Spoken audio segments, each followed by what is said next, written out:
Good morning. The District Court of Appeal of the State of Florida in and for the Second District is now in session. The Honorable Craig C. Valenti, Judge presiding.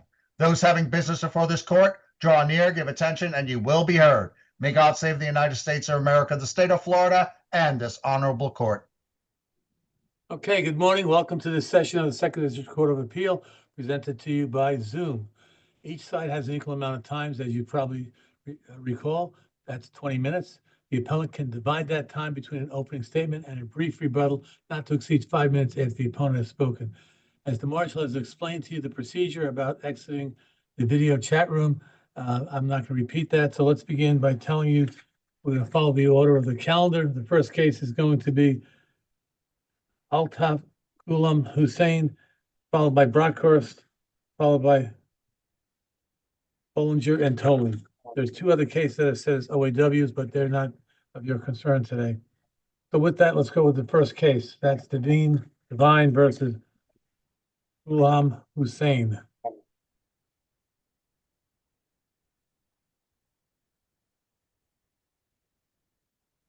And while you're entering the courtroom, I'll tell us for everyone's benefit, we've read your briefs. You don't need to spend a whole lot of time talking about the facts unless that's what you prefer to do.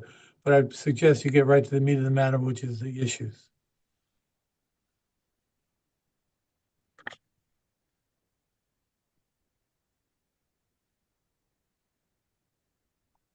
All right, Savona.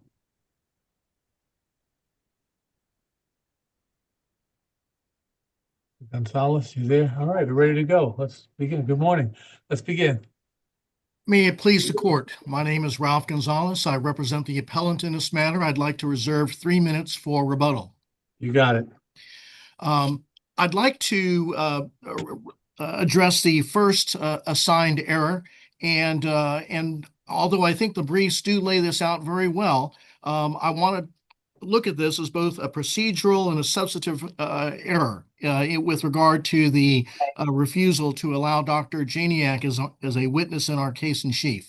Procedurally, the way that I'm looking at this, and we cited the cases, we cited Line Plumbing, Delgado, and Woodson, all for the proposition that whenever you are at the trial, a party has to have fair notice of any limitation that there's going to be on that expert.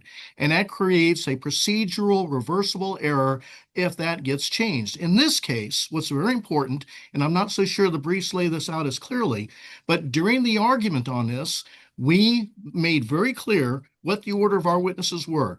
The defense knew what witness we were going to call on Tuesday, Wednesday, Thursday, and Friday. It was the defense, the appellee in this case, that made the decision to file a motion in limine to prevent Dr. Azdalga from testifying in the case. That motion was denied. That there was never a challenge to Dr. Janiak. So not only had we laid out the witnesses, Dr. Janiak was not challenged. For all we knew, he was going to be included in the case, and they waived that ability to challenge him. In other words, how did they waive it? They waived it because when they didn't do anything to attack his presence in the court, they knew where he was going to be. I don't want to interrupt you, and I apologize, but are they required to file a motion in limine when they object to a witness? Or is that something you're doing on the fly during trial? Judge, I think that what all three of those cases that I talked about, the Line case, the Delgado case, and the Line Plumbing case, all of those cases and the Woodson case, all those cases stand for the proposition that once the disclosed experts are known, all right, those are the witnesses that should be called. And in this case, the defense made the decision not to make any effort to challenge Dr. Janiak. So when we appeared before the jury, we told the jury, these are the witnesses that are going to testify. We talked about all of our witnesses, including Dr. Janiak. We said we were going to have an emergency urgent care expert, and he's going to testify to two things. He's going to testify what should be done in the ER and what happens when a patient gets into the ER? You kind of felt sandbagged, in other words. Exactly, Judge. I mean, all of these other cases talked about decisions being made at the beginning of the case. I do believe the Lyon Plumbing case happened early in the trial. And in that situation, the plaintiff said, Judge, if we drop our orthopedist, will you rule that the defense shouldn't call their orthopedist? There, the court said that you can't do that. You start to infringe on due process rights when you interfere with the case selection, the case presentation, the theory of the case that the plaintiff has put together. And they had that opportunity before the trial even started to make all of those arguments about Dr. Janiak, and they didn't.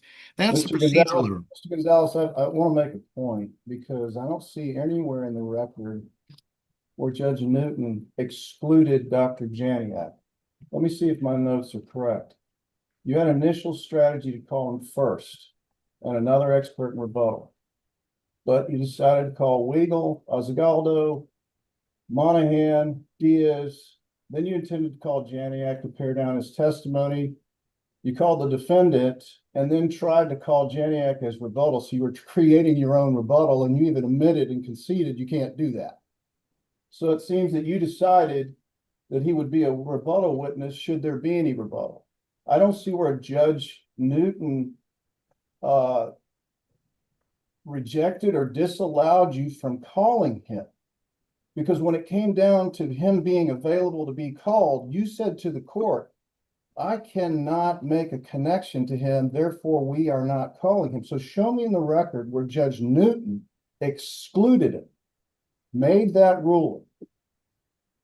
Judge, it was on Thursday, and I provided the record sites. I think they were in the early 1200s, where we wanted to present Dr. Janiak in our case in chief. And at the end of the day on Thursday, again in the 1200 citations, we were in a quandary. This is where that whole decision or that discussion came up about strategic decisions and everything else. All right, and I'll explain that later. But at that point, we were left with, what are we going to do on Friday? Because Friday was when we were going to call Dr. Janiak. So what we did, seeing the writing on the wall, and what Judge Newton had told us, Judge Newton told us on Thursday that Dr. Janiak was going to be a rebuttal expert. So we weren't going to be able to call him in our case in chief. We hadn't planned on calling Dr. But you tried because you called the defendant doctor. That's right. Then you called Janiak and you told Judge Newton that he would be rebuttal, and she reminded you that's not rebuttal. That is your case in chief. And you, to your credit, agreed. So you then said, I will call Janiak as a rebuttal to the defense's case, correct? Judge, that you tried to make all kinds of stipulations before then, and then you ultimately agreed, I'll call Janiak as a rebuttal to the defense. Judge, I have to disagree with that interpretation, because the whole reason we called Dr. Anga, it had been our plan to call Dr. Anga, or not to call Dr. Anga at all, and let the defense put him on in their case in chief. He was not included as one of our witnesses, and when we told everybody at the end of the day on Thursday who was going to be called, we made the decision to call Dr. Anga so that we could say, Judge, allow Dr. Janiak to testify, not as a rebuttal. He will be rebutting what Dr. Anga is saying, but we want him in our case in chief before we rest. And the reason that we felt we had to do that was what was actually proved by what happened at trial. And that is, we had to avoid a directed verdict. That was our concern. That directed verdict came up anyway. All right. And which was adding. For a minute about the experts that you did have, because as I understand it, there's not a recognized specialty for urgent care. So you were given some leeway in terms of having multiple experts on causation, right? Standard of care. You had Dr. Dalga, Dr. Monahan, and Dr. Weigel, who testified on various aspects of what the standard of care was or should have been and whether it was met. Am I wrong about that? Dr. Asdalga was not a standard of care witness. He was only to testify about what happened or what would happen when the patient was admitted to the hospital. In fact, I said it specifically to Dr. Asdalga. I said, we're going to have an expert who is going to talk about the ER and what should have happened in the ER. We're not going to do that with Which you. necessarily assumes that he would have been sent to the ER. So, and Monahan then testified on cardiology, and are you disputing that he was a standard of care witness as well? He was not a standard of care witness, and he was only there for causation purposes. He was only disclosed as a causation expert. And then Weigel testified on both standard of care and causation, right? That's true. And the reason we had to have Weigel was because of 766-102. You've got to have an expert that is in the same specialty. The problem from Typically, you don't get more than one. the problem was in this case was that you had Dr. Anga who claimed during his deposition that he was an urgent care physician. And at trial, he testified that he was an urgent care physician.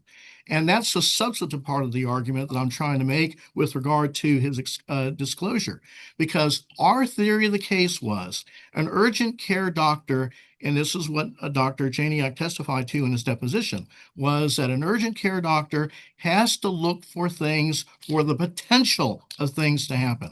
Dr. Anga took the position that if there's an acute condition going on with this patient, then I will treat it. Otherwise, I send him home. That's what he said is the function of an urgent care doctor. Dr. Janiak would dispute that point. I'm sorry. Dr. Janiak would dispute that point. He would say it's the job of an urgent care doctor to think about the potential for things to happen. And that's what that was our entire theory of the case. And that's why we cited the Sanitas case, because in the Sanitas case, you can't have, you can't lose an expert who supports your theory of Mr. the case. Gonzalez, I Sorry. have a question for you. Sorry. And my question is this.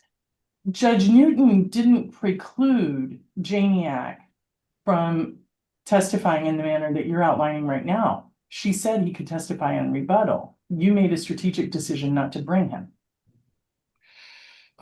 Judge, when we were put in a position of no, I would have to disagree. When we were put in the position of having to have him appear as a rebuttal expert, the question becomes then, what is he? The question becomes, what is he going to rebut? On Friday, there was going to be a defense expert that was going to be called who was an ER expert. That expert never testified. We never got to the point of trying to put Dr. Janiak on a stand and then having the defense stand up and say, Judge, what is he doing here? What is he rebutting? He's not rebutting anything. You already said with regard to Dr. Anga that having him testify is not rebuttal. So that was a situation that we were looking at with regard. I'm sorry, I wasn't sure if you had a question. That was my question, and I'm not sure that you answered it. It was, and it follows what Judge Sleet was asking you about, which is at what point on this record can we find the place where Judge Newton said, I'm not going to hear from Dr. Janiak. It may not be in the order that you wanted it. It may just be his rebuttal, but I'm not going to hear it, period. Well, I will agree, Judge, that she said we could call him as a rebuttal witness. But then what is the scope of a rebuttal witness? The scope of a rebuttal... You will never know because you didn't call him. Well, there were other exogenous circumstances that interfered with our ability to call this witness. He was available on Friday. We had him ready to go on Friday, and he was standing by electronically to go on Friday, and we were not able to call him on Friday. But I still look at Thursday as being the outcome determined at the time. It was Thursday when we were told we could not present him on Friday. And for us, that's how I assigned this error, because we were not allowed to present him as our case in chief. If I can move on to the second assigned error. It's your time. There may be some feedback because I hear a voice, but I don't see a question. I'm sorry. They're working on that. Yeah, we hear it too. I don't know who it is, Mr. Gonzalez. We can hear you so far, but there is some reverb. But And We've I heard you don't- clearly. It's just I- there's a distraction. I don't know what it is. I just don't want to talk over any of the judges. I want to answer your questions. And so Understood. You're doing a fine job. with regard to the second assigned error, which is the directed verdict, the admission of Dr. Clanky's testimony, the point that we were trying to make, and we made this both in our initial motion in limine that was filed in April, and then we argued that at the time of trial, before the witnesses were going to be disclosed to the jury, we argued that we had a medical examiner who testified that when the interstitial fibrosis or the scarring on a heart is large enough that you can see it with the naked eye, that is when you can have one of these lethal arrhythmias occur. And that is something that was completely absent in this case, was the fact that there was sufficient scarring. Now, Dr. Janiak, he tried to put some medical statistics to this. He talked about 250,000 Americans die.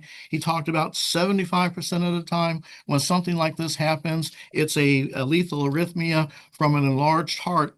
The problem is that the predicate for that was never laid, and that was whether it was a sufficiently enlarged heart or whether the scarring was sufficient enough to cause something like that. We asked for medical literature that would support the opinion that existed, that he was trying to proffer, and that is there medical literature when you have these conditions that supports your opinion? That medical literature was never produced. Nothing like that was ever given to us. And between the time of the testimony, or excuse me, the argument in our motion in limine and then the trial, we never got anything that said that when you have a mildly enlarged heart, and that was the testimony of Dr. Monahan, this heart was enlarged, but mildly. And if you don't have sufficient scarring, in this case, it was only microscopic scarring. There was never any medical literature that supported the opinion that if you have such small scarring and a mildly enlarged heart, that you can develop one of these lethal arrhythmias. Yes, lethal arrhythmias happen often. They kill people, but they don't do that in people who have microscopic scarring or a mildly enlarged heart. And that was a testimony that we had from Dr. Diaz at trial, because he explained that you could only see the scarring under a microscope. He also explained that he held the heart in his hand.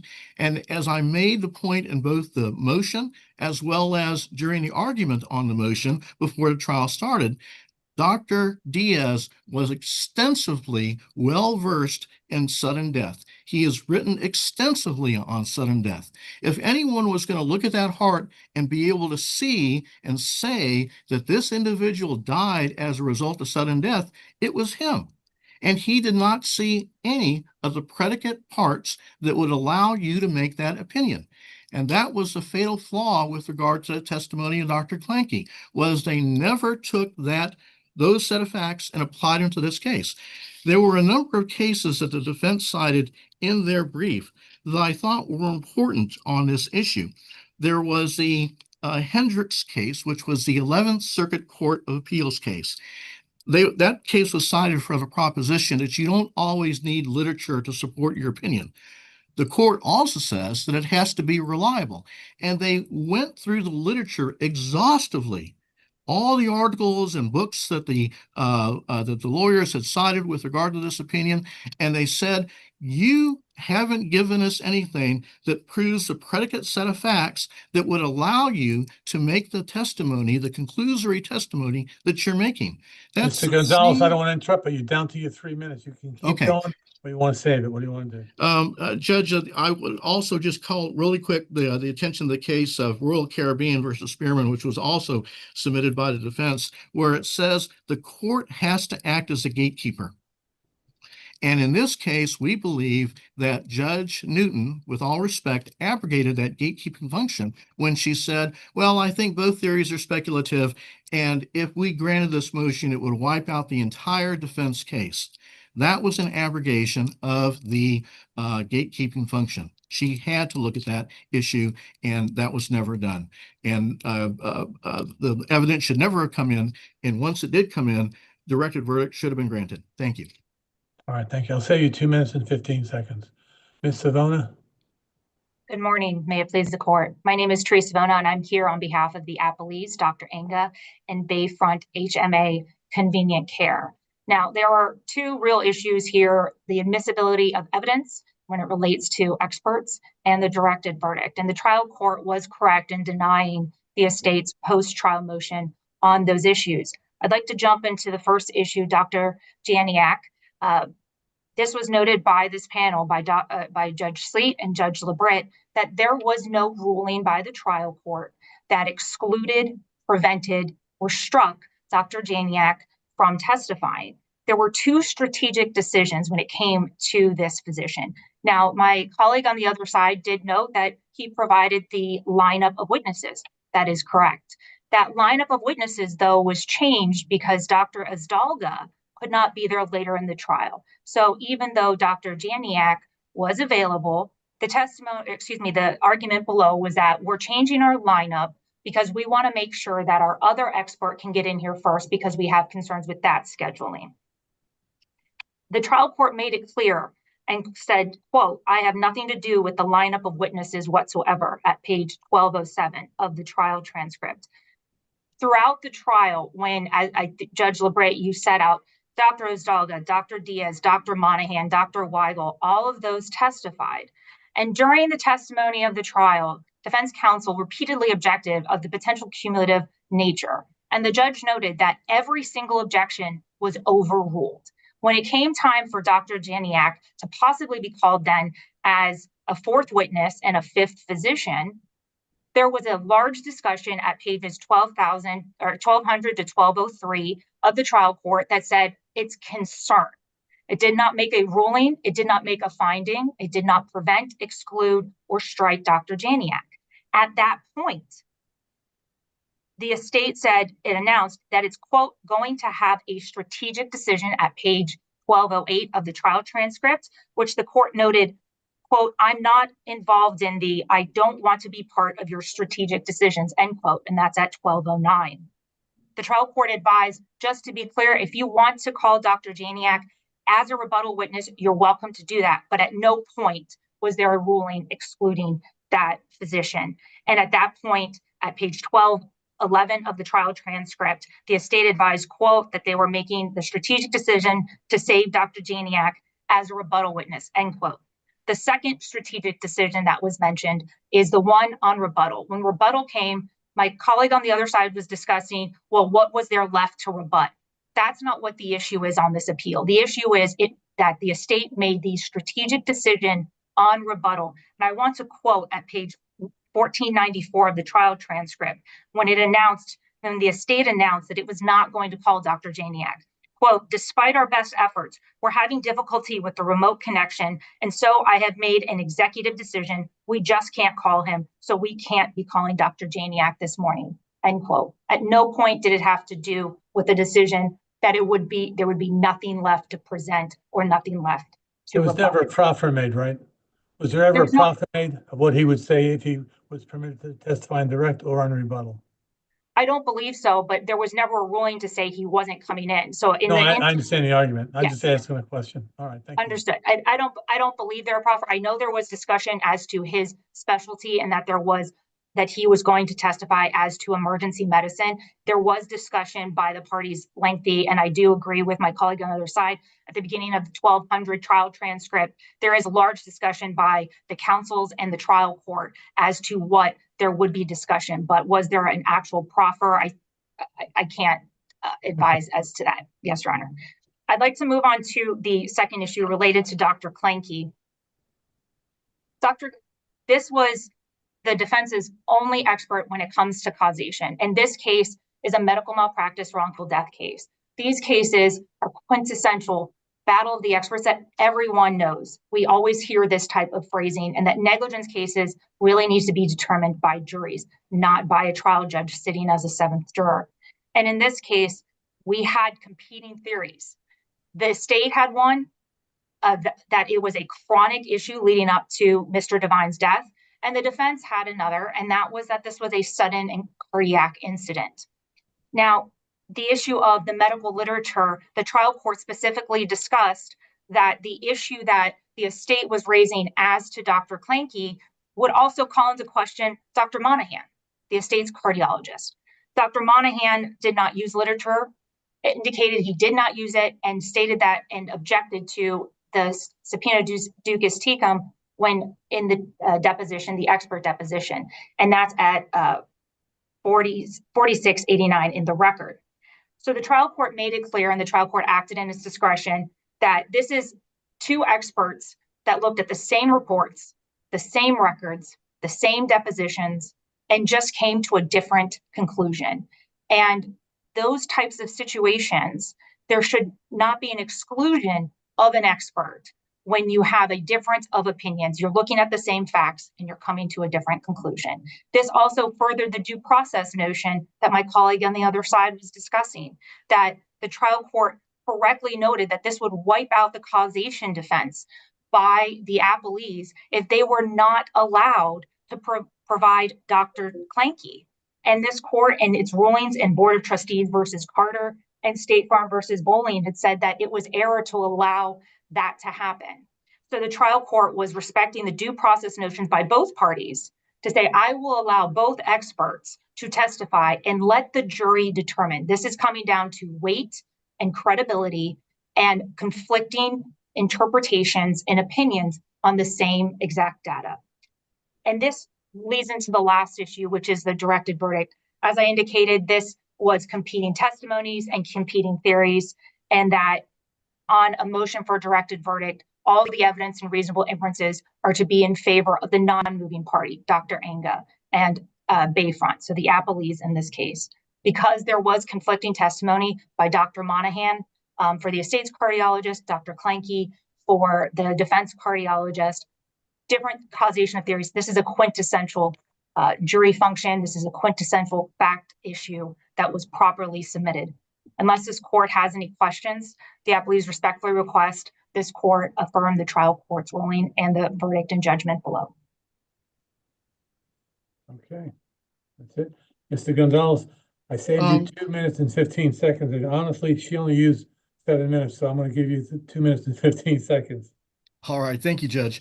I wanted to address this thing about the scheduling of witnesses. On page 337 of the trial transcript, that's when we said Dr. Azalga will testify on Tuesday, Monahan on Wednesday, Kirby Wednesday, Dr. Weigel Thursday, and Friday, Dr. Janiak. This is before the actual trial started. When they knew this information. I said that they knew this information on Monday. This is Tuesday in the record. They knew what our schedule was. There was no strategic decision that was made with regard to the change to the lineup of the witnesses. They knew what witnesses were going to be called, and they chose not to act on that. It was after this point here, when they were testifying or when they were arguing their motion in limine to strike Dr. Azalga. That was part of the argument on that. On the second point about this strategic decision, I've looked at page 1208 and 1209 of the transcript, and there wasn't a strategic decision. That's not in the transcript. There was going to be a strategic discussion. And then the judge said there's going to be a strategic discussion, or I don't want to be part of that. We weren't making a strategic decision at that time. We were trying to figure out what we were going to do to have Dr. Janiak testify because we were being told he couldn't testify on Friday. The last point that I'd like to make is this idea that both theories were somehow equally speculative. That's not true. On our side of the case, with regard to the ischemia, demand ischemia argument, we had clogged arteries that were 75 to 80% or more clogged. Compare that with the microscopic scarring that was in this case. In addition, we had an EKG that showed, that was the testimony of Dr. Monahan, that showed that he was having ischemic disease and that had actually happened that day when the EKG was done. And on top of that, we had evidence that was microscopic that both sides agreed to, that previously he had had ischemic events. There was zero evidence that he ever had a lethal arrhythmia. These were not equally speculative events. The evidence was overwhelming that he had suffered from ischemic events in the past. He had suffered from an ischemic event that day. That was the whole point of Wellens' sign, which was really why Dr. Mr. Azal Gonzalez, was I there. apologize for interrupting, but I need to tell you, your time is up. Do you want to take another 5 seconds to say goodbye? Thank you. I appreciate the attention of the court, and we ask that you reverse the judgment in this matter. All right. Thank you. Thank you both. Great job. Let's move on to the next case, which is Brockhurst.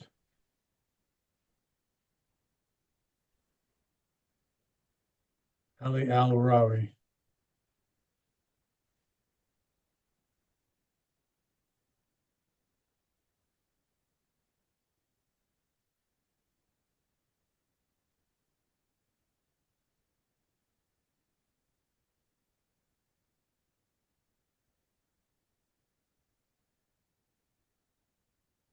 Everybody's here, so Ms. Spears, you're up. Thank you, Your Honor. May it please the court, counsel, my name is Abby Spears and I represent Dr. Alan Brockhurst. I would like to reserve 5 minutes for rebuttal, please. You got it. Thank you. Your Honors, we're here today before you for review of the non-final order of the trial court, which granted leave to plead punitive damages on a claim for conversion. Procedurally, we actually have 2 non-final orders, which collectively ruled on exceptions and cross-exceptions to the magistrate's recommended order, the result of which gave Dr. Al-Rawi as a derivative party on behalf of the entity we commonly refer to as ISA, or Imminent Surgical Associates, the right to add ISA as a party in the action while simultaneously granting that party the right to bring a claim for relief or punitive damages on the claim for conversion. Punitive damages would not have otherwise been recoverable or permissible under the law against the derivative party, or excuse me, on behalf of the derivative Can I party. ask you one question? One Sure. question. You filed a motion to abate on the basis that you want the Supreme Court to decide the conflict among the DCAs between the 4th, the 5th, and the 2nd, correct? Additionally, we did, yes, Your Honor. And that was denied, correct? Yes, And your argument now is it doesn't matter what they decide, you win either way? Or they follow correct. Terminator or Doherty? Explain that. Correct. Sorry, Your Honor, correct. We have argued that under either standard, we would prevail. We have in our initial brief, I believe in our reply, included additional requests for this court to sort of stay this proceeding or abate the ruling and allow the parties to rebrief the action if the Supreme Court decision in Perlmutter is decided in a way that changes the application or the way this court is to apply the standard under section 768.72. But our argument here today, in addition to that, is that even under the standard as this court has been applying in Dieterle and other cases, we prevail in having this action remanded and having this trial court order rescinded. So on that basis, Your Honor, we contend that there's a heightened burden to be applied here, even if you're not applying the Perlmutter standard and you're going under Dieterle and the other decisions of the 2nd DCA. Because as this court has stated, punitive damages are reserved for anomalously transgressive conduct that is outrageous in character and extreme in degree. And this court made that statement in the CCP Harbor Island case and cited it again in December of this past year in the Publix Supermarkets case. Section 768.72. I'm sorry, Judge, I think the feedback's coming through your box. Did you have a question? No, okay, sorry. So in 768.72, there's punitive damages claims are limited to instances where there's a reasonable showing by evidence in the record or proffered by the claimant that the defendant was personally guilty of intentional. Define reasonable evidence in the record. Is that just you say what you say? That's reasonable? That's evidence in the record? Or is there more to it? I believe there's more to it, Your Honor. I believe the jurisprudence says you are not to strictly do an evidentiary hearing and weigh the evidence as you would do a trial. I believe the 2nd DCA has said you don't necessarily need to get to the heightened level of clear and convincing under subsection 2 of the statute, but you certainly must take into consideration evidence cited by the non-movement, which the court must then consider to the effect it countervails or conflicts or completes the record that is cited by the movement. And that is what we have done here and what we argued to the trial court below. The magistrate, in his ruling, recommended ruling, made clear that he did not consider anything cited by the non-movement, which we argue is improper. He made clear in his record at the hearing that he was limiting his review solely to the proffer, and that the proffer, in his opinion, was sufficient to meet the standard. We argued, with the exception, the cross exceptions, that the trial court must look at all evidence cited by both parties. And I believe the trial judge, ultimately the circuit judge, agreed and indicated summarily that he had reviewed all evidence, and in doing so, then adopted the recommended order without further specifying what evidence from the non-movement he had reviewed. But it's our position. It appears the trial court did review it all. You got to take his word for it. This seems to be a low standard for a reasonable basis. The legislature never defined it, but we've got to stick with it. Subsection 2 is the burden of proof for a trier of fact. The trial court is never a trier of fact. You want to see the difference between punitive damages statutes? Just look at Florida statutes 400.0237. Legislature clearly said the trial court has to determine that the claimant can prove beyond clear and convincing evidence. So the legislature knows how to write it. So here, upon our review, we've just got to look and see that the magistrate and the trial court do what they were supposed to do. So they had a proffer, and I think you must agree that Dr. Alwari had the magic words in his complaint: wrongfully, intentionally, with knowledge to injure, and all this other kind of stuff. But also that your client swore under oath in September of 21 against another shareholder. He took a legal position, a very concrete legal position, that Jake's forfeited all of his rights to share any interest in the shares. And then he affirmed that. He also affirmed that he should get, consent by all the shareholders for over $15,000 withdrawal. So despite those legal positions that he took in 21, he then takes a different position here. And I think the court considered that. What I see in your argument, and you can help me clear up any misconceptions, is the proffer that Dr. Brockhurst made was a defense, really, going to the weight of the evidence, as opposed to this isn't a reasonable basis for the entitlement of punies. He basically said, no, I didn't. No, I didn't. State of mind. I didn't mean to do this. I didn't mean to do that. But the court noted that there's filings that contradict what he's saying. So help me out. Yes, Your Honor. So I definitely take the trial court judge at his word that he reviewed all of the evidence, but that is not specifically cited with respect to the ruling that it was entered. Again, it was just a statement that it had been reviewed in that respect.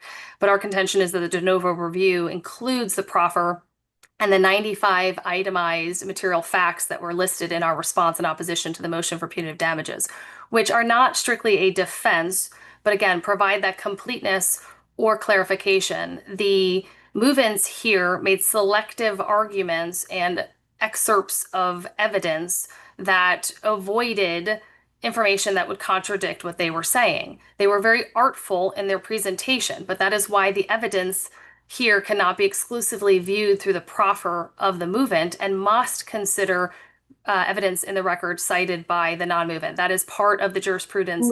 Wait. Isn't part of the jurisprudence also that the scope of review is adjacent to, if not the same as, the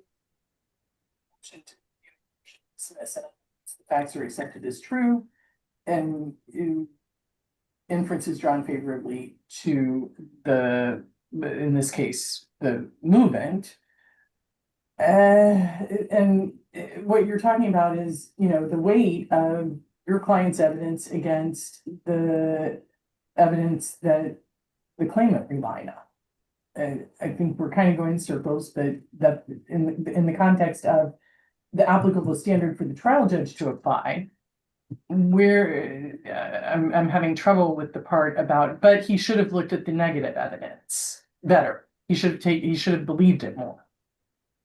Thank you, Your Honor. And I think your audio dropped out a bit for me, but I think I understood what you said with respect to the method of review. And yes, there's some deference to be given. Certainly, the evidence is to be viewed in the light most favorable to the movant, but not to the exclusion of consideration of that evidence. So there's some shocking examples, I think, in our briefs that lay this out. So for example, bare assertions cannot be considered on their face. And I think the White versus Boyer case from the second DCA in 2021 solidifies that point. We can't just look at their bare allegations as true without considering or looking at the evidence cited by the non-movement to the extent that is implicated. So by example, you mentioned the issue, one of the issues in this case was whether the money that Dr. Brockhurst withdrew, which is of course the subject of the conversion claim here, put the entity in some type of peril. And the magistrate indicated that Dr. Brockhurst knew or should have known that this money would put the entity in peril. And that was based on one self-serving statement in a proposed second amended complaint by Dr. Al-Rawi that was filed in connection with the motion for leave to amend that said that due to this money being taken, had he made these other distributions, that there would not have been sufficient funds. But he didn't cite anything in support other than his own testimony. The evidence, by contrast, when you look at the actual financials of the entity, which is what Dr. Brockhurst proffered, was not his opinion. It was the entity financials to say that's simply not true. And you cannot ignore the actual evidence in the record, which shows the financial statements of the business, which showed a large sum of money in the account at the end of the year. The magistrate also looked at, again, the harm to the business, but the actual harm that Dr. Al-Rawi was arguing was harm to himself as a shareholder, which is not actionable.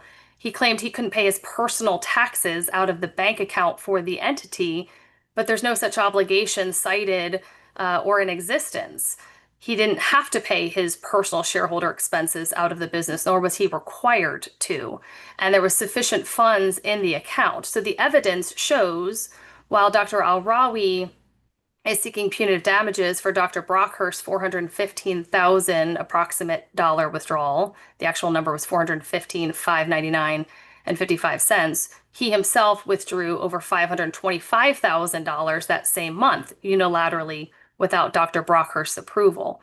So if you're looking at something in isolation in a vacuum, and I think the analogy we use in our brief is if you're arguing someone was speeding excessively, because they were going 70 miles per hour, but you exclude the non-movement from arguing that the speed limit in that vicinity was 70 miles per hour, you're not allowing the finder of fact to consider all of the relevant evidence. And that is essentially what the movements have argued here and continue to argue.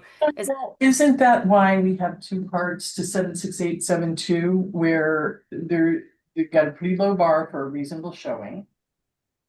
And that's what the trial judge is charged with assessing. And then the claimant has to prove by clear and convincing the standard of intentional misconduct or gross negligence. And what you're talking about sounds to me a lot like the quantum of proof that's going to have to be marshaled under part 2, not part 1. I understand I don't know that that's what we're arguing. We're not arguing for the clear and convincing standard, but the intentional misconduct, the gross negligence, what rises to that level, what type of evidence rises to that level must be considered.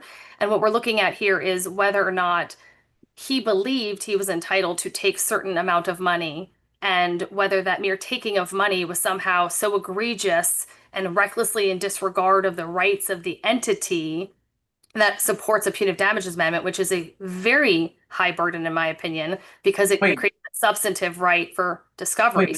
Wait.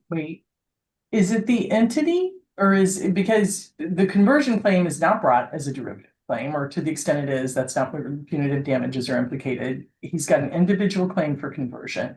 And I have this question for your opponent in a slightly different manner, which is, if the damage is solely that of the entity, how are we even here on this? Because we know that punitives aren't awardable in a derivative.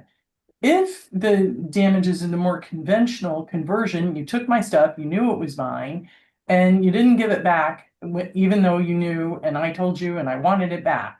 That's the tort of conversion. I'm not sure how it matters that much, other than the money's gone and it was mine, or at least I had a claim to it.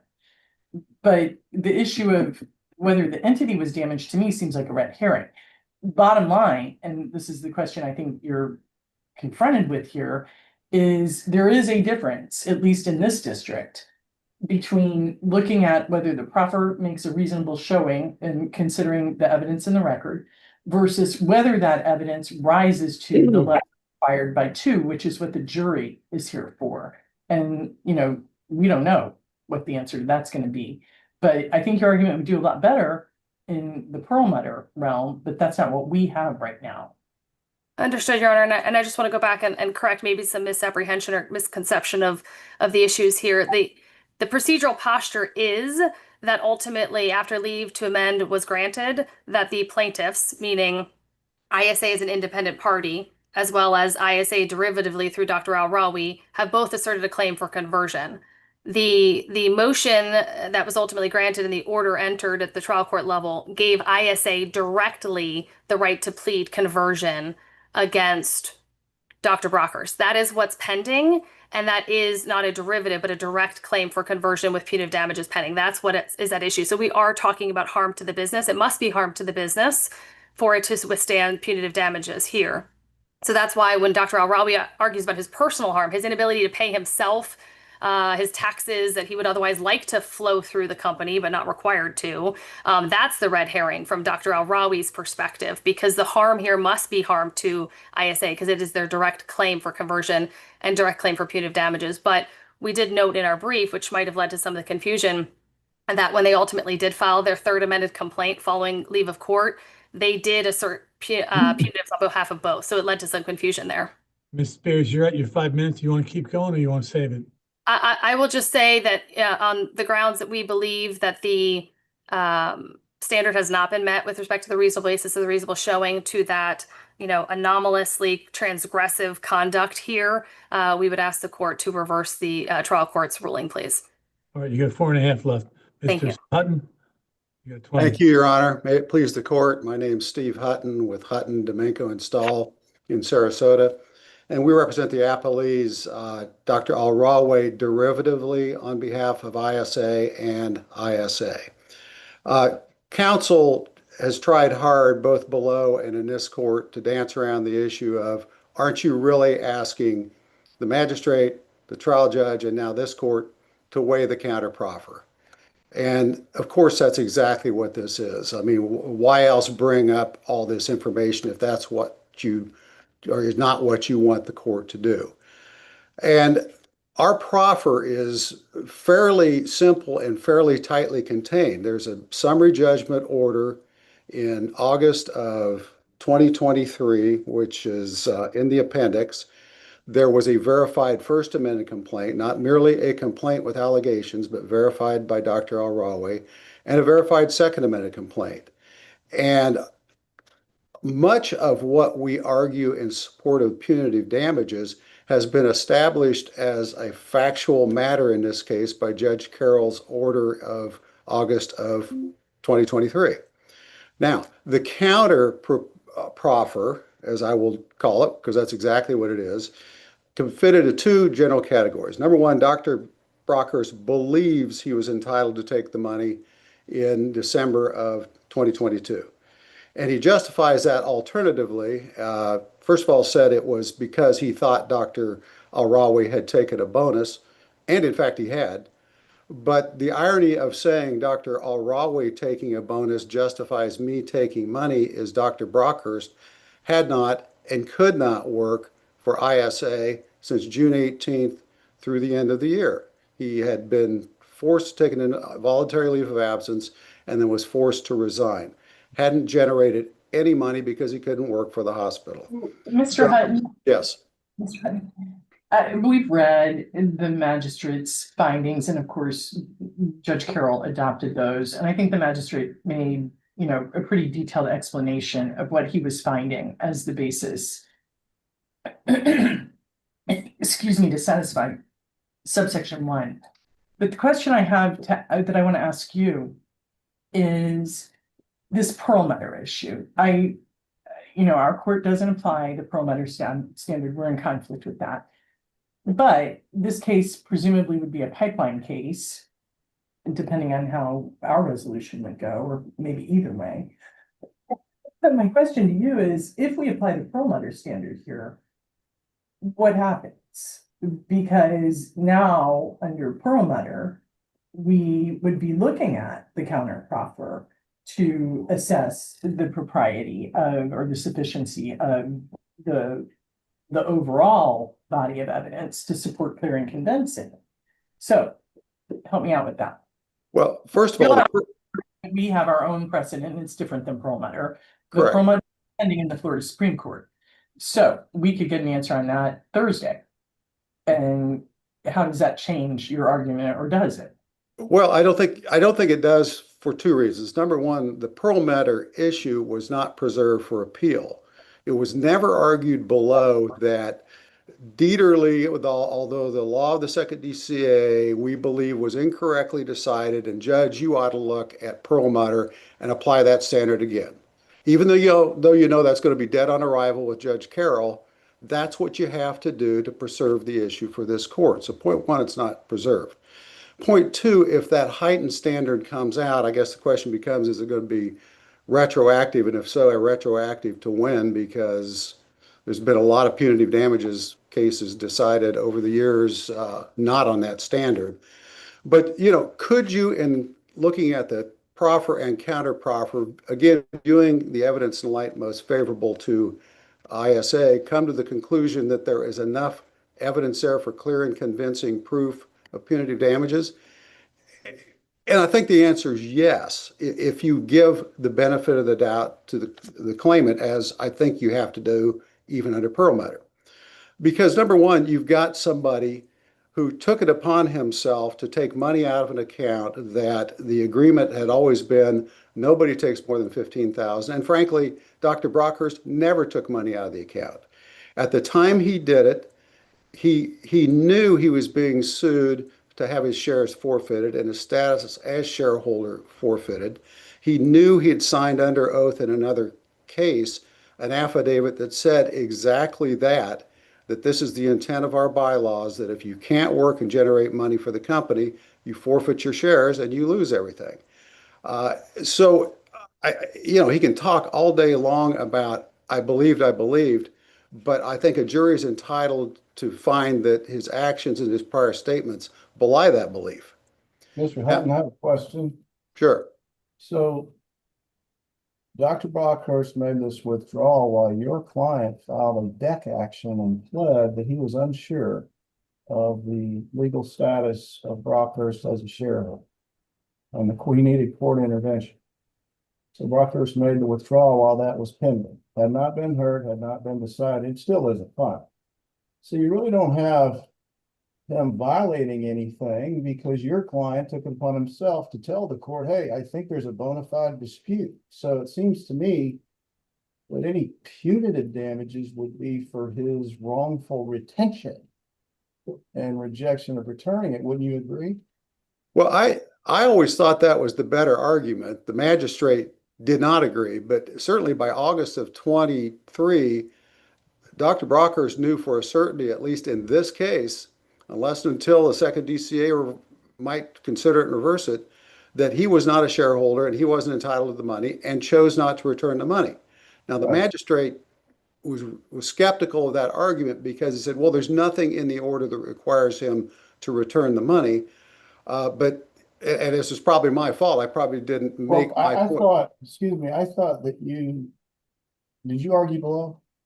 I Yes. thought maybe you made the argument that you'd ask for it back. And yes. And then you'd ask for it back after this. Right. So I'm troubled by this case, and I'll tell you why.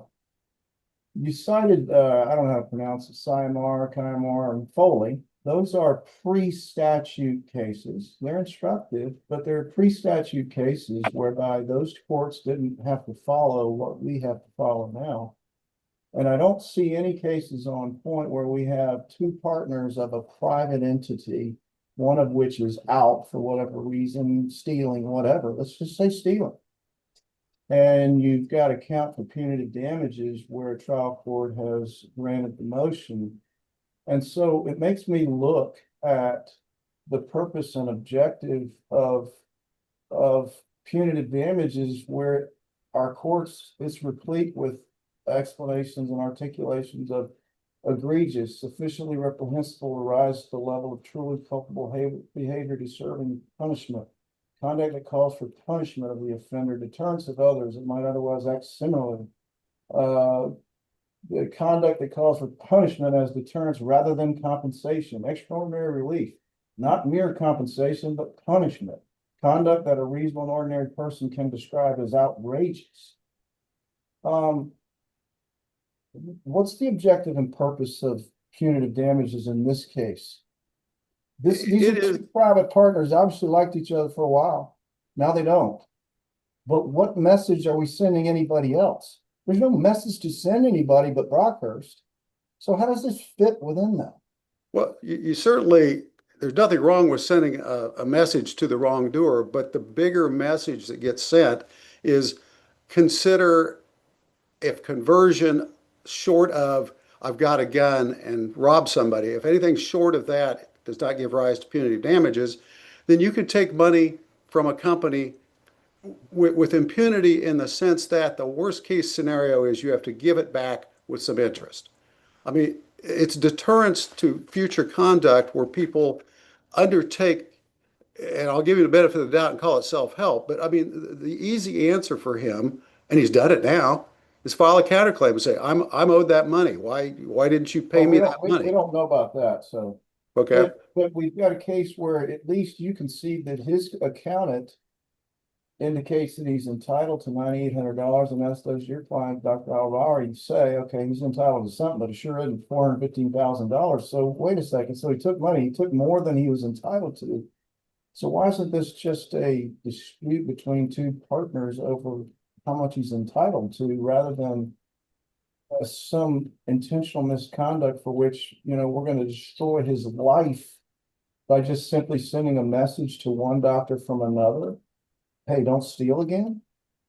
Well, it's not sending a message just to him, but granted, it will send a message to him. But, my law firm, for example, one of my partners just decides to take money and go. I mean, if the only punishment for that is you might have to give it back with interest, I mean, that's some punishment, but that's not much by way of deterrent. And I mean, in a conversion context, again, short of somebody robbing a bank with a gun, what would be an egregious circumstance? And I think this is it, where you have somebody that should know for a matter of fact in December, but certainly knows for a matter of fact in August, he's not a shareholder, and his claim for the money that he took was my share of the distributions. Well, you're not a shareholder, you don't get distributions. Was anyone ever charged with a crime? We did not bring any criminal charges. You didn't file them, or they didn't? We did. Was not disclosed to file for civil conversion of the theft and treble damages, correct? Correct. Okay, I got you. And again, a different standard there, hence our going down parallel paths. And I recognize we would not be in a position if we won both to recover both, but it's certainly, in my opinion, a different standard for punitive damages than it is for civil theft. But let me go back to this whole idea of damage to the entity itself. The damage to the entity, and obviously we put into the record that there was damage above and beyond just the theft of the $400,000. But that's damage sufficient in and of itself to cause damage to the entity. They have $415,000 less. Now, the ramifications of that, we say were pretty bad. Counsel belittles Dr. Alrawi's claim that he was entitled to get his shareholder quarterly payments paid by the entity. Well, that historically is what they did. It's not like this is a brand new thing. And she also then fails to recognize that because Dr. Brockhurst took it upon himself to declare a distribution for himself, there wasn't enough money left for Dr. Alrawi to take a distribution at that time either. So again, he made the effort to minimize the damage the corporation otherwise would have sustained. But let's not minimize the fact that there's 415,000 missing. And if the law in this state is going to be, if you're wealthy enough or big enough, you can steal quite a bit of money, and as long as it doesn't put you on the verge of bankruptcy, that's not grounds for punitive damages. I think that's a problem, and I think that's a bad precedent. I understand and appreciate your argument as to ISA. What is the damage to Al-Rawi personally? I mean, does he have to personally fund the expenses and the operating costs now?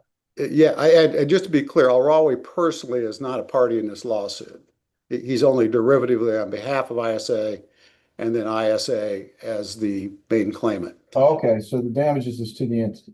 Yeah, and again, yeah, he did have to not take certain amounts of money he would otherwise be entitled to keep the entity from having year-end problems. Now, was it, long-term fatal?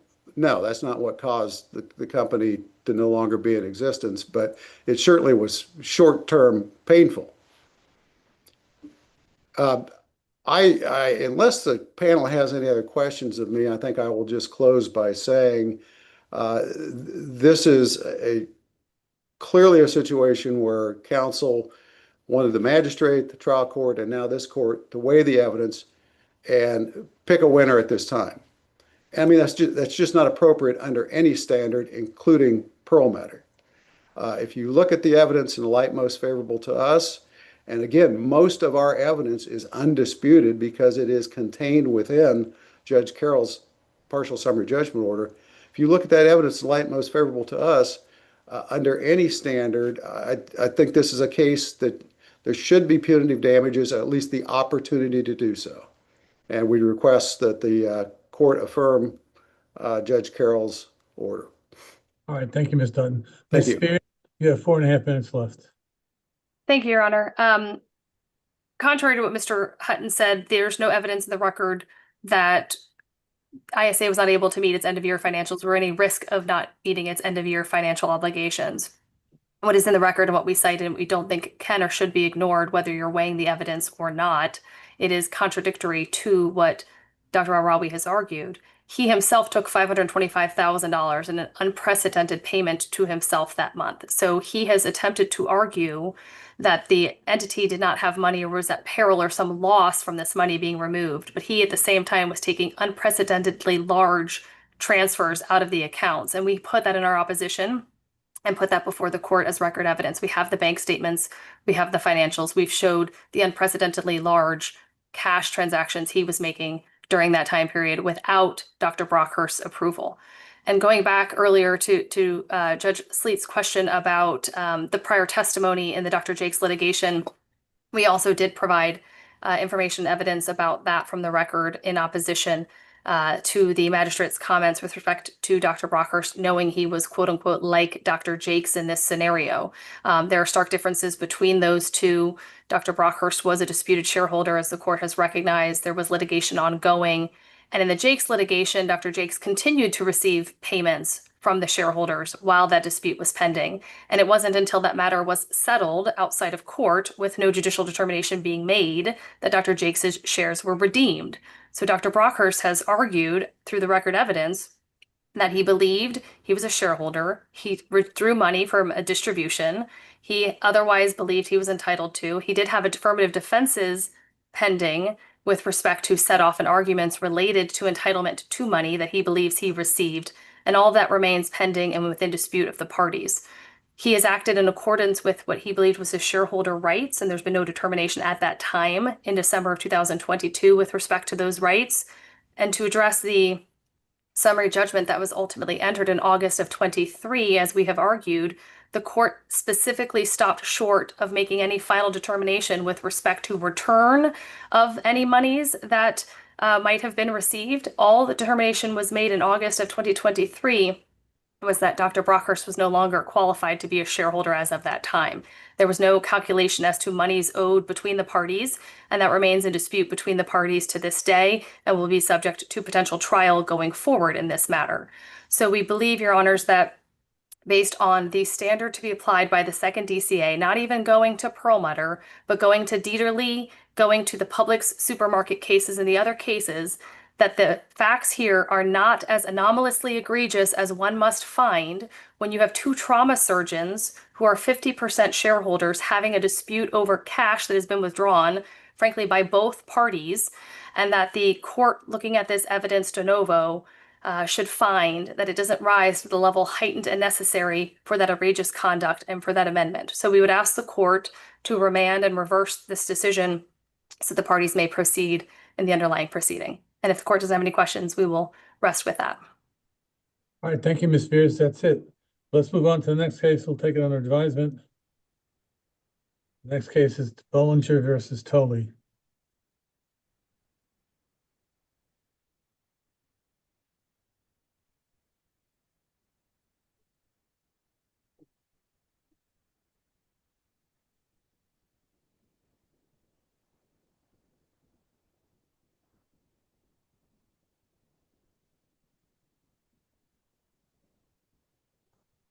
All right, Mr. Bollinger, you are the appellant, so you go first. Good morning, may it please the court. My name is Aldo Bolliger. I represent myself and my law firm, which are the appellants. I'd like to reserve 3 minutes for rebuttal. You got it. Thank you. In this case, I think the facts are important because the case law is actually fairly straightforward. There's not a whole lot of cases on point and not a whole lot of gray area. So I would like to point out some of the facts. I'm going to try to get through them pretty quickly. Well, let me ask you one question, because we have read the briefs. I know the facts are important in your case, but when you sign the LOP, the letter of protection, you claim you did not sign it individually. Where is that argument preserved, and how do we agree with that? The arguments were that argument was preserved in an affirmative defense, and it was also preserved in response to. Well, I looked at the LOP. Where did you qualify your signature, saying on behalf of the firm? I see. I misunderstood you, Your Honor. There was no signatory line for a corporation. The LOP is made out to my firm. It's got my firm at the top. It says Bolliger Law Group represents Ms. Frenzy, and an employee at my firm signed it with a signature stamp. The employee only has authority to use a signature stamp for corporate business, but of course, employees don't always understand. You're supposed to have a corporate signature line. So at best, the LOP is ambiguous. And it says when somebody challenges the capacity of a signatory, then the court has to look at parole evidence to resolve that issue. Now, I filed a motion for summary judgment. I attached all the parole evidence. I attached a copy of my signature stamp and stampings, so you can see it's not a signature that was put down by me. And I made all these points that there's no signature line in the LOP. There was no response. Now, Rule 1.510 requires a response to a motion for summary judgment. There was no response. There was no contradictory evidence, and the argument that the LOP was clear on this issue, or clear and convincing, or unequivocal, was never even made at the hearing. Instead, there was a 7-page single-space order entered by the court that the appellee drafted, and so that's completely unfair. And not only that, but Rule 1.510, the new rule, requires the court to make findings and rulings on the record. So when I mentioned this repeatedly at motions, I was told I should take it up and that the court's not going to make rulings on the record. So that's that argument in a nutshell, Your Honor. Okay, I mean, there's a lot to unpack in there, but it sounds like you're arguing it's not a matter of interpretation, it's a matter of law, that LOP was not signed by you individually for various reasons, and the court couldn't weigh one way or the other. They had to accept your version of the facts. Is that true or false? It's mostly true. At the very least, the court was required to look at parole evidence. That's what the case states that I quoted, because when you call the capacity of the signatory into question, the court has to look at it unless the court says it's clear and unequivocal. Which did you offer parole evidence? Did you offer? Yes. Yes, I offered all the parole evidence was attached to my motion for summary judgment on this point. And there was no response in opposition, which is required under 1.510, and no evidence in opposition to it. So the court had only my evidence to look at, my evidence, and still and did not make any ruling on that evidence, then did not state anything at the hearing. I got you. Finding. Thank you. Okay. So this case basically starts from 2016, when my firm represented Miss Kimberly Frinzy in a personal injury action when she was involved in 2 accidents. In 2018, the case was settled at mediation because it was deemed too risky to continue because Miss Frinzy's testimony damaged the case and because of some liability issues. Now, the total settlement was for $235,000, which is less than the medical bills confirmed just prior to mediation. What was the difference between what the settlement was and what the total medical bills were? They were, How short? Okay, I think they were about 300 and some odd $1,000, but then immediately after the 2018 mediation, when I sent out faxes to confirm and reduce the balances, 2 of the entities that stated they use the same billing company said that there was a mistake made, that their billing company forgot to include $172,000 in charges. So at that point, I continued to try to reduce, and with 13 different entities, there was no, sometimes people didn't get back to me. People. No, I understand. So everybody had a letter of protection, including the person that ultimately got judgment against you? Not everyone, but I'd say 70 to 80% of them had letters of protection. But the Florida bar requires me to notify everyone and include everyone in the lawsuit. So I included everyone that had a balance. What was the money interplayed? Is that what happened? Yeah. So I took out my firm's fees and I interplayed the remainder of the money, which there's nothing wrong with that. There's nothing wrong with that because so long that the client allows it and doesn't challenge the fee, you can do that. The client get anything out of this case? Pardon me? Did the client get any money out of this case? Yes, the client got money out of this case, and how the client got money is because both the interpleader case and the equitable distribution claim both said that the client, the funds are not just earmarked for medical bills, but they're also to make the client whole. So when all the people that appeared and weren't defaulted saw that I'd made previous attempts to do a pro rata payout, I was pleaded with not to go into interpleader, not to walk away because they had 6 or 7 attorneys and that they would all have to charge their clients and it would further deplete the source. And they said, okay, we will split whatever it is between the medical bills and your injured client. So that's how my client received funds. So the providers agreed to reduce their fees before you settled with the tortfeasor? No. I'm All the way around. I'm talking about after the interpleader and equitable distribution of 2019 action was filed. I received contact from the various providers, and they all put themselves on an email and they said, look, we don't want you to walk away. It's going to cost our clients a lot of money. We have 6 or 7 attorneys having to argue over these funds that are now going to be interpled. Please don't walk away. We can come to an agreement. Is that the normal sequence of events, that if you don't get enough money to pay all the providers, that you normally just settle a case and then worry about reducing the provider's fees, or would you do that first and then settle? No, that's the normal way. That what you do is you confirm all the fees before mediation, so you know what's outstanding, and you make sure you have recent figures, which was done. But then 2 weeks after the mediation, we found out, like I stated, that 2 of the providers used a billing entity that claimed there's another $172,000 outstanding. But the bigger concern was really the insurance companies weren't going to pay the funds in the first place, the full amount, because the medical bills under LOP are sometimes they're accrued on a cash basis, and these are 4 or 5 times what the local billing rate was. So there was never going to be a $400,000 recovery, nor if this case would have been tried, would these medical providers been able to recover those type of charges, because they're just unreasonable. You know, when you have insurance or Medicare. Well, that's just kind of a separate issue, though, right? Well, that goes into why they settled for less than 100%. Yeah, it's one of the reasons why they were settled for less than 100%. But it is a big issue in this case because the trial court here said these are liquidated damages. I'm responsible for all of them, even though they're charged at 4 or 5%, 4 or 5 times the going rate. So I have no way to even challenge the medical bills. And the case that was cited by Applee is not even on point. It's a case where an attorney's fee claim was deemed to be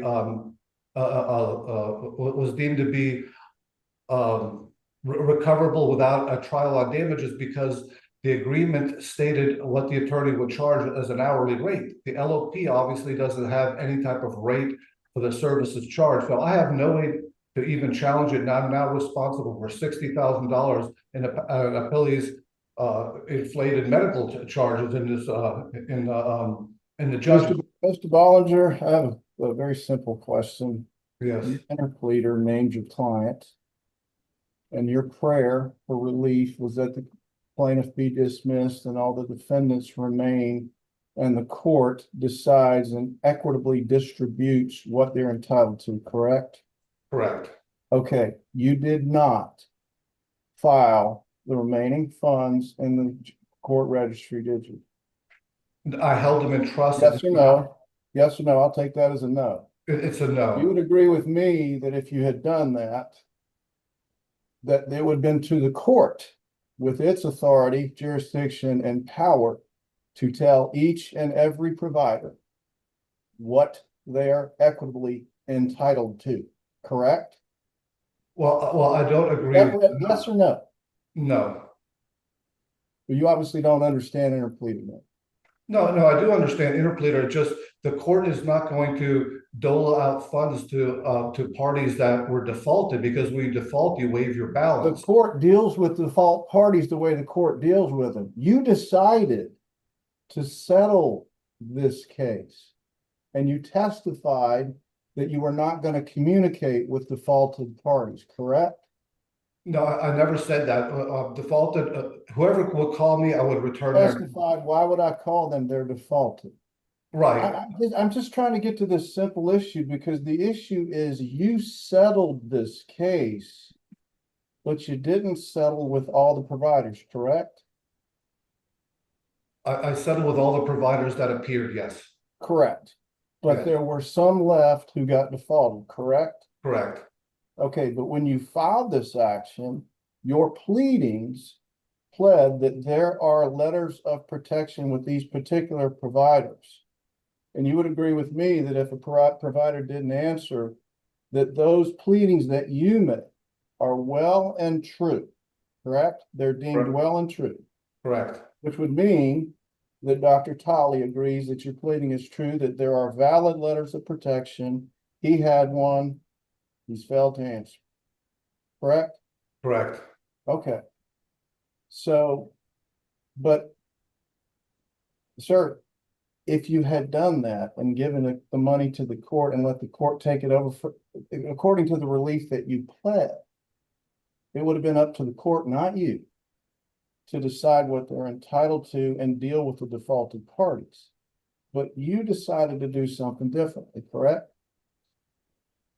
I did. I was taught, in hindsight, I should have done that. I should have walked away, but I felt bad for these parties saying they don't want to litigate the remainder of the interpleader. So I did what they asked me to. And there were two counts. There was not just an interpleader count. There was a count for equitable distribution and one count for interpleader. So both of them asked that the funds be paid out on a pro rata share. And so and I have the exact same case that actually deals with this type of an issue.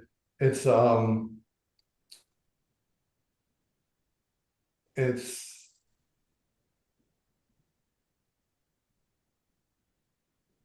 it here.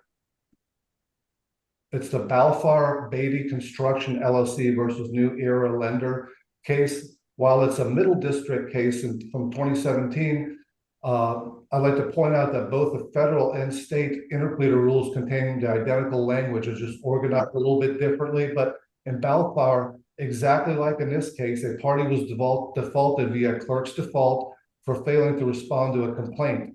Balfour stated that the act of failing to respond to suit and entry of a clerk's default triggers the forfeiture of the party's claim. Also, like Applee, the defaulted party Balfour failed to move to vacate the default. Balfour then points out that without the ability to default and move forward, that the trial court would not be able to resolve the interpleader action.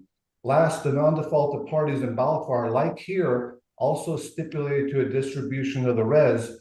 There was no requirement that the parties continue to litigate and expend resources litigating stage 2 of interpleader and exhaust the res on that. So this case is exactly on point. And you have Applee's case, which he relies on, is a Raphael Industry case versus Go, and that's the fourth DCA 1990 case.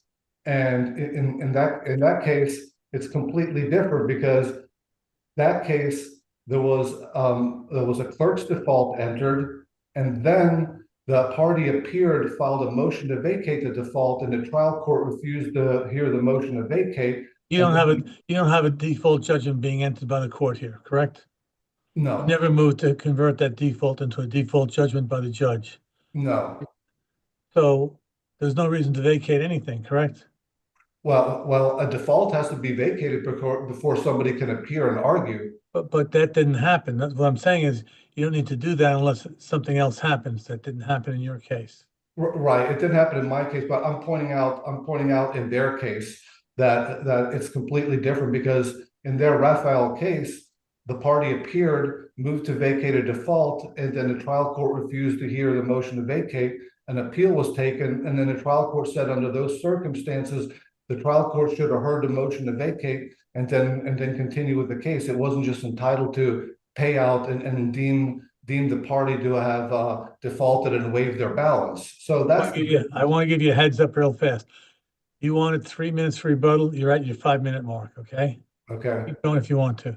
Okay. So I'm not going to get into the facts because it appears the court's pretty aware of the facts. But I'd like to point out that the big issue here is that the plaintiff lacks standing at the initiation of this case, because if you look what the first two complaints say, they state plaintiff Thomas Tolley, MD, an individual, resides and practices in Pinellas County.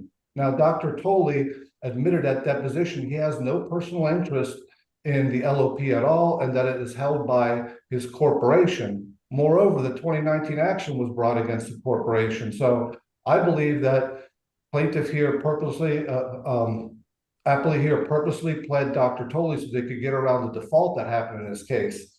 So there's longstanding cases from this court in People's Trust, that's a 21 case, and also Judge Sleet in May versus PH Mortgage Corporation. They both say the same thing. A party must have standing to file suit at its inception and may not remedy this defect by subsequently obtaining standing. So, is there a motion to dismiss on that basis filed below that was denied? Yes, I filed a motion for summary judgment on this ground, and it was denied. And less than 3 weeks after the motion was filed, counsel for Appellee ran off and filed an exact same action so it could hedge its bets. So that action is now stayed in the circuit court because Appellee knows that this case is subject to dismissal and wanted to make sure that the statute of limitations wasn't going to be blown. So that's why that case is sitting there. They know that this is supposed to be dismissed, and that you can't substitute, because when they substituted, you can tell it was pled as Dr. Tolley individually, and now it's pled as Thomas C. Tolley, MD, PA, doing business as Thomas. You're at your 3-minute mark. If you want to keep going, it's up to you. We want to save you 3 minutes for rebuttal. Let me take 1 more minute.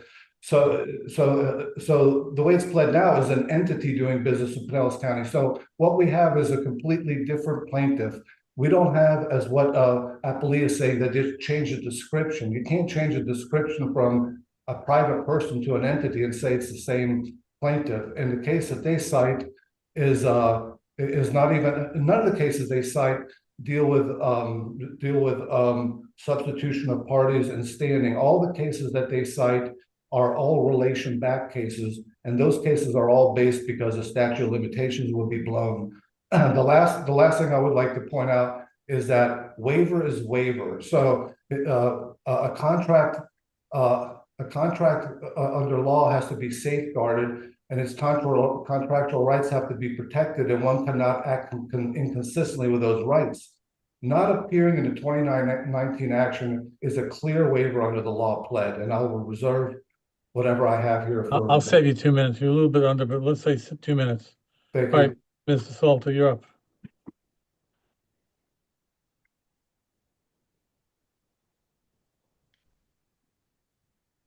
I think you're on mute, sir. Yeah, you're on mute. Take your mute off. You're on mute. Guys. Now you go. Thank you. Thank you, Your Honor. May it please the court. My name is Brad Salter. I represent the plaintiff in this action. I represent Dr. Thomas Tolley's medical practice. He operates as Thomas Tolley, MD. Why don't we start with his first argument, which is waiver and standing? Okay, his first argument of waiver and standing. Well, there is no waiver because under the law, the controlling case is Rafael.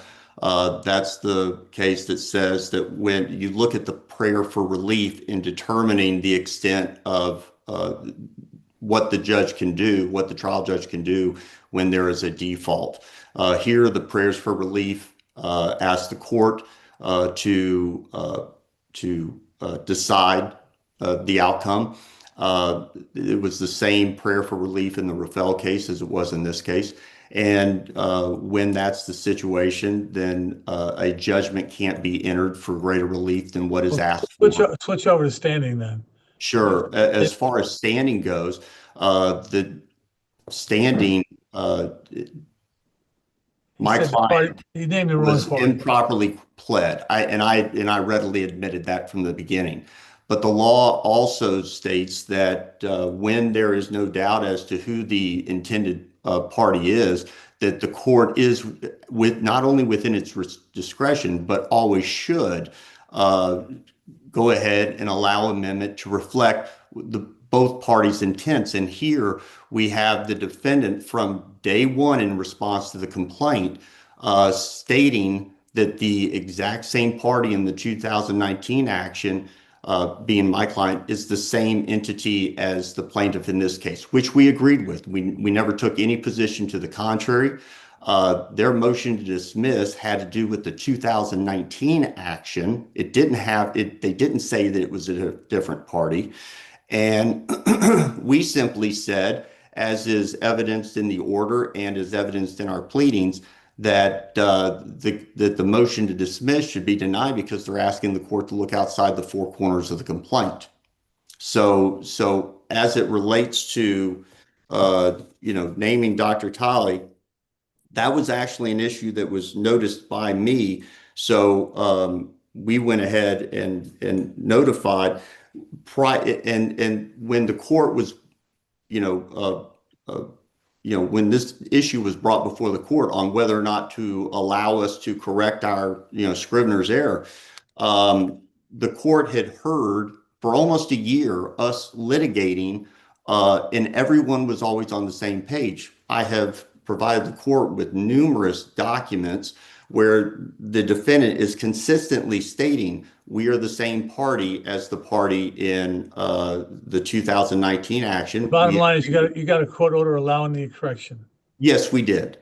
And then not only that, in their answer, they admitted, Bolliger admitted that he signed the LOP with the plaintiff as named. So that's why there was nothing bringing the error to my attention. I agree that we committed an error, but there was absolutely nothing filed by the defense in this case. It's basically harm. It's not only harmless. Everyone was on the same page. As a matter of fact, if we look at Mr. Bolliger, the deposition I took of Mr. Bolliger, page 9 and through 10, I asked him of his first deposition, January 31st, I said, look, we have competing motions for summary judgment coming up. And keep in mind, the court ordered competing motions for summary judgment because the issue in the case is, did the 2019 action, did that invalidate the LOP? If so, my client loses. But if it didn't, then my client wins, right? So that's why the judge, we hadn't even filed our motion for summary judgment yet, only the defense had. But that's why the judge in the case management conference order that was entered on November 30th said we are going to have competing motions for summary judgment since both parties agree it's a win or lose proposition based on the 2019 action. And when I ended up taking his deposition prior to the motion for summary judgment, I asked him, Mr. Bolliger, will you agree? It's your position that if the 2019 action invalidates the LOP, that you win. But if it doesn't, then then my client is entitled to some recovery. And he said, and I'll just go to the bottom of page 10. He says, now, whether or not Ms. Frenzy owes separately for those damages for the medical bills outside the letter of protection, I haven't researched it far enough, but you're probably correct on that premise. Both sides from the very inception were treating this case all along the same way, that the plaintiff as filed in the present action is the same plaintiff that was in the 2019 action. There's zero prejudice, and so everyone was on the same page, and so the court correctly granted the motion to amend. So my next question is there a specific reason why a letter of protection is used in these cases? And if so, Sure, what does the record say? absolutely, Judge. So a letter of protection was used in this case because Ms. Frenzy had no insurance. She had no way to pay for medical services. And there are few doctors already in this area because of the problems that are entailed with deposition, So subpoena. your client felt he could rely on the LOP for payment, and if he couldn't, then the attorney would be responsible to pay him. Is that correct? 100%. And not only that, I'll point out there, because there was talk about whether or not parole evidence was going to be required. This is a contract. This LOP contract is as this court already noted in the prior written opinion in this case, the language is, quote, clear and unequivocal. It says, I, Attorney Bolliger, agree to withhold funds and not give any money to my client. Well, the reason why I asked you all that, I'm not saying your doctor couldn't do math, but he didn't have to do math. He had a letter signed by a lawyer saying, I will pay you personally if necessary. And that's how he took it to mean. And as a lawyer, which is you, looked at it and said, yes, that's the correct interpretation, and you're off to the races. It was a guarantee of payment. And really what it was a guarantee not to give his client any money until the balance was satisfied first. Right. And that wasn't done. And that I'm sorry. wasn't done. That was not done. There was no interpleader action. The attorney dictated the beginning and the ending of the fund distribution. That's exactly correct, Judge. Gotcha. Okay, thank you.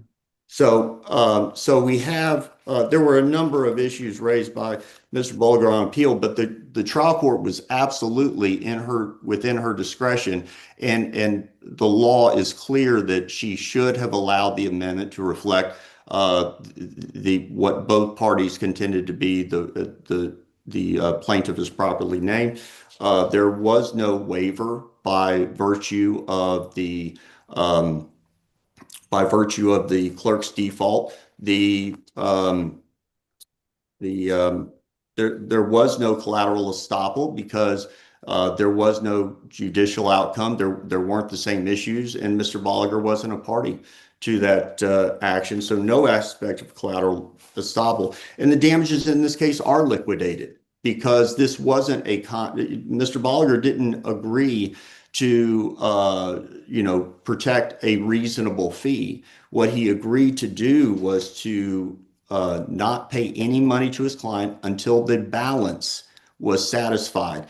And according to the case law, it's clear that when it can be determined by the pleadings or mathematical or arithmetical calculation, that those are not liquidated damages. And so that's what we have here. So the court was correct in that regard. As it relates to Mr. Bolliger, again, the LOP was clear and unequivocal.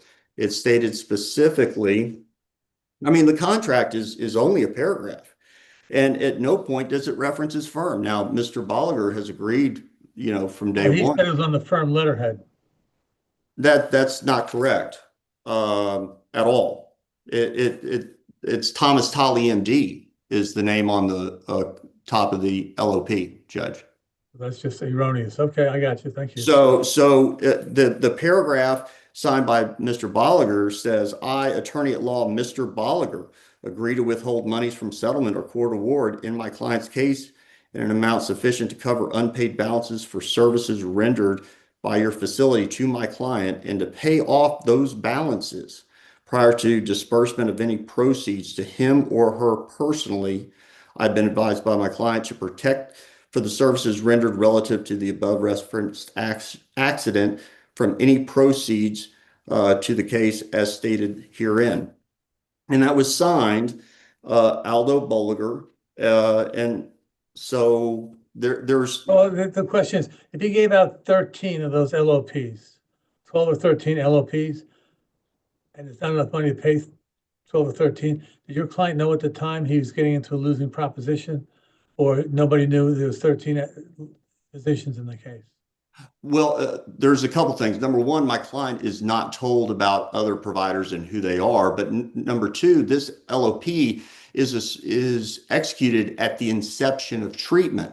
So there was no reason for my client to believe. That's typical. Most cases go that way, correct?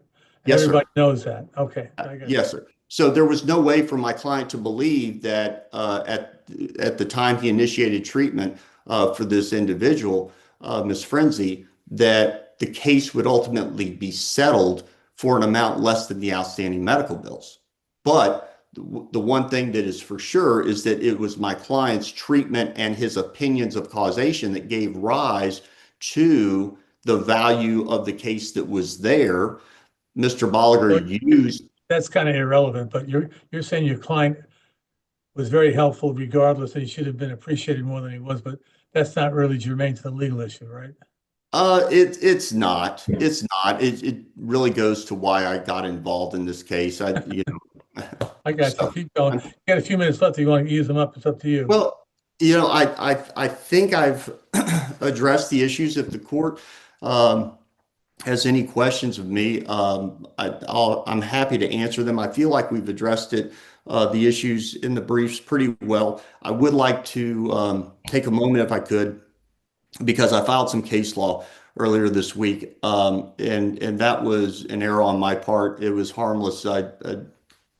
I'm not, although I may be board certified in appellate law by the end of this case, I'm not an appellate specialist. You filed a motion to strike, which was granted. Is that correct? I did not file the motion to strike. Mr. Bolliger did, but once I read his motion, I saw that I was in the wrong, and so I already drafted an apology. Well, you can file that later. It's not a big deal. But thank you. To your staff and to Mr. Bolliger, because it was nothing sinister involved. It was just ignorance on my part as far as that goes. So, but the judge was absolutely within her discretion. She followed the law in granting the amendment. The judge followed the law in granting summary judgment in favor of my client, and the judgment below should be affirmed by this court. So that's all I have. Thank you very much. All right, man. Mr. Bolliger, you've got 2 minutes left. Okay. Well, first off, the motion to amend to substitute the party stated no new parties will be added. That's one of the things that you cannot do. You cannot add a new party plaintiff. So that was a misrepresentation in the motion. I filed a response to the motion attaching evidence of the corporation and things like that. I requested an evidentiary hearing. No hearing was held at all. Instead, the trial court just entered an order basically allowing them to substitute parties. So you cannot, the plaintiff at all, they're making all these allegations that I somehow admitted that there was standing. I never did that. You have to imply that. Moreover, it is purely a plaintiff's obligation to maintain and prove standing at all turns of the case. They don't have standing. They have Dr. Tolley individually in the beginning here for almost the first year litigating this case. And yes, it's quite prejudicial because they said there's a difference. There was no identity of the parties because Dr. Tolley is different than the Tolley Corporation. But my question is, the argument you're making today, you could have made to the trial court a year before you did it. Is that true or false? I did make these arguments. But what I'm saying is it took you a year of litigating to come up with that prejudicial assertion?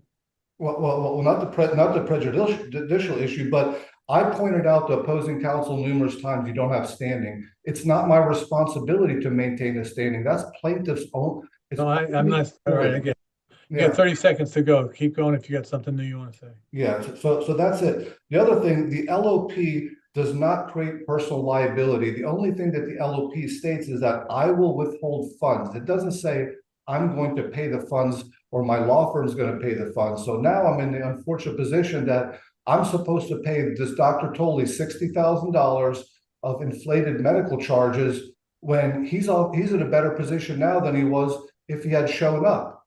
So he never shows up and he gets full payment while all the other parties had to take 50% reductions. So that's just patently unfair. You just used your time up.